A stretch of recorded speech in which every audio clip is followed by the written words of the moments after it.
ஒரு ஊரோடைய ஆலமரத்தில் வசிக்கும் 2 காகங்களும் தங்களுடைய அன்றாட செயல்களை பற்றி பேசி கொண்டுச்சு. அதில் ஒரு காகம் பேர் சிறுதலை காக்கா, இன்னொன்று பெருத்தலை காக்கா. ஃபர்ஸ்ட் இருக்கிறது சொல்லிச்சு, உனக்கு என்ன, புரட்டாசி பௌர்ணமி முடிஞ்சு அமாவாசை வரைக்கும் 15 நாளைக்கு விதவிதமாக விருந்து சாப்பிட்ற நேரம் மாலையபட்சம் மூலமாக உனக்கு வந்திருக்கு. செத்து போய் அடுத்த பிறப்பெடுக்காமல் இருக்கிற மனுஷங்களோட ஆத்மா பிதுர் தேசத்திலிருந்து 15 நாளைக்கு கூட்டமாக வாரிசுகளை பார்க்க வந்திருப்பாங்க. அவங்க அமாவாசையை தவிர மற்ற நாட்களில் சந்திரன்லேருந்து கிடைக்கிற அமிர்தத்தை சாப்பிட்டு வாழ்வாங்களாமா. அமாவாசை நாளில் சந்திரன் சூரியனோட சேர்ந்து இருக்கிறதுனால அமிர்தம் கிடைக்காம பூமிக்கு வந்து அவங்க வாரிசுக வைக்கிற பிண்டத்தை சாப்பிட்டா நம்ம காக்காய்களை மூலமாக சாப்பிட்டு பசியாறி போயிடுறாங்களாம். வெளியூரில் இருந்து வர மனுஷங்க டாக்ஸி பிடிச்சி அவங்க சொந்தக்காரங்க வீட்டுக்கு போகிற மாதிரி செத்துப்போன மனுஷங்க டாக்ஸி பிடிச்சி அவங்க சொந்தக்காரங்க வீட்டுக்கு போகிறாங்க. அந்த மாதிரி செத்துப்போன மனுஷங்க காக்காய்களை டாக்ஸி மாதிரி யூஸ் பண்ணி பூமியில் பயன்படுத்திக்கிறாங்க. அதுலேயும் முக்கியமாக மாலையபட்சத்தில் ஒன்றை மாதிரி சிறுதலை காக்காய் மூலமாக அவங்களோட வாரிசுகளை பார்த்துட்டு அவங்க செஞ்சு போடுற சாப்பாட்டை 15 நாளைக்கு சாப்பிட்டு போட்டு ஆசீர்வாதம் பண்ணிட்டு புரட்டாசி அமாவாசை முடிஞ்சு தான் போவாங்களாம். மனுஷ ஆத்மாக்களுக்கு நீங்கள் தான் உடம்பு கொடுக்க போகிறீங்க. அது மூலமாக விருந்து சாப்பிட போகிறீங்க. ஒவ்வொரு வீட்லேயும் ராஜ மரியாதையாக கிடைக்க போகுது. என்னை போல பெருந்தலை காக்காய்களை சனிக்கிழமை சனி பகவானும் சரி, அமாவாசையிலையும் சரி, மாலையபட்சத்துலேயும் சரி, மனுஷ ஆத்மாக்களும் சரி, மனுஷங்க செத்த வீட்டில் கருப்பு 16லும் சரி, எதுலேயுமே கண்டுக்கிறது இல்லை. உங்களுக்கு முன்னே நாங்கள் எடுக்க வந்தால் விரட்டி அடிப்பாங்க. நீங்கள் சாப்பிட்ட எச்ச சோத்தை வந்து எடுத்ததை கண்டுக்க மாட்டாங்க. ஏதோ உங்களுக்காக வைக்கிற சாப்பாட்டை நீங்கள் சாப்பிட்ட மீதி தான் நாங்கள் சாப்பிட்றோம் என சிறுதலை காக்கா கிட்ட பெருந்தலை காக்கா வருத்தப்பட்டு பேசியது. நீ வேற, நான் எதுக்கு சிறுதலை காக்காயா பிறந்தேன்னு வருத்தப்படுற உனக்கு தெரியுமா? நம்மளை கடவுள் படைச்சதே கிளிகள் மாதிரி மரத்தில் காய்க்கிற பழங்களை தின்னு வாழதான். சில சமயம் உங்கள் பெருந்தலை காக்காங்களோட சேர்ந்து காட்டுக்குள்ள செத்து கிடக்கிற மிருகங்களோட கறியை சாப்பிட்ருக்கேன். அதை விட தயிர் சாப்பாடு சனிக்கிழமை காகத்துக்கு வச்சா ஏழரை சனி பாதிக்காதுன்னு ஜோசியக்காரங்க சொல்கிறதுனால எந்த வீட்டில் பார்த்தாலும் சனிக்கிழமைனா சாப்பாடு வச்சுட்டு கா கா கான்னு கூப்பிடுறாங்க. கூப்பிடுறவங்க மனசு பாதிக்கப்படக்கூடாதுன்னு நாங்களும் போய் சாப்பிட்றோம். தயிர் ருசியாக இருக்கிறதுனால பழைய ருசி பிடிக்காம தினமும் போய் நாங்களே கத்தி கேட்கறதுனால சில வீட்டில் தினமும் ஆக்கிற சோத்தை வச்சு ஆரம்பிச்சிட்டாங்க.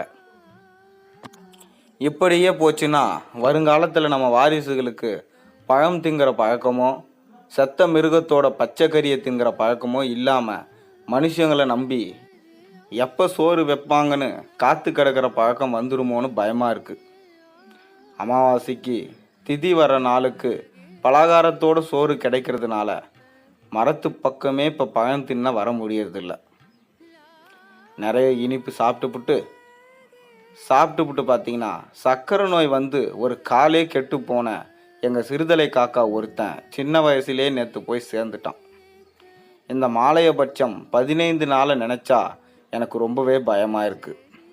இனிப்பு சாப்பிட்றதுக்கு தகுந்த மாதரை மனுஷங்க காத்தால் ரோட்டில் வாக்கிங் போகிற மாதிரி நானும் 1 மணி நேரமாச்சு அங்கிட்டும் இங்கிட்டும் பறக்கலாம்னு நினச்சிட்டு இருக்கேன் என்று பேசியதை கேட்டு பெருந்தலை காக்கா நோயை பற்றி கவலைப்படாமல், தாங்கள் என்ன பாவம் செய்தது, இவர்களைப் போல சாப்பிட முடியவில்லையே என வருந்தியது. நேற்று எனக்கு பக்கத்து கூட்டில் இருந்த ஒத்த காலம் கரண்ட் கம்பியில் அடிபட்டு செத்துட்டான்.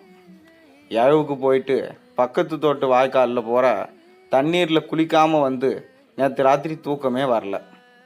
தீட்டுக்கு போன ராமசாமி கவுண்டரோடைய ஊரடி வாரத்தோட்டத்து வாய்க்காலில் போகிற கிணத்து தண்ணியில் கூட்டமாக ஒன்றா சேர்ந்து போய் குளிக்கிறவங்களோட குளிக்காமல் கூட்டுக்கு எந்த அம்மாக்காரி வந்ததில்லை.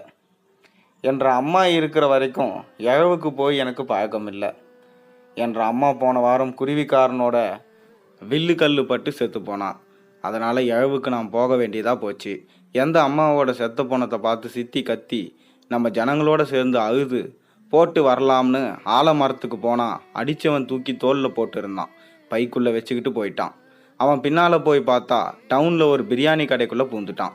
அப்புறம் என்ன, கோழிக்கறிக்குள்ள எந்த அம்மாவோட உடம்பையும் பொசுக்கி பிரியாணியில் கலந்துருப்பானுங்க. செத்துப்போன நடிகர் விவேக்கு கூட ஒரு சினிமா படத்தில் நம்ம பிரியாணியை சாப்பிட்டுட்டு போட்டு காக்கான்னு தமாசா கத்துவார். பிரியாணி கடைக்குள்ளே போனவன் வெளியில் வரும்போது வெறும் பையோடு வந்தான். வேற என்ன நினைக்கிறது?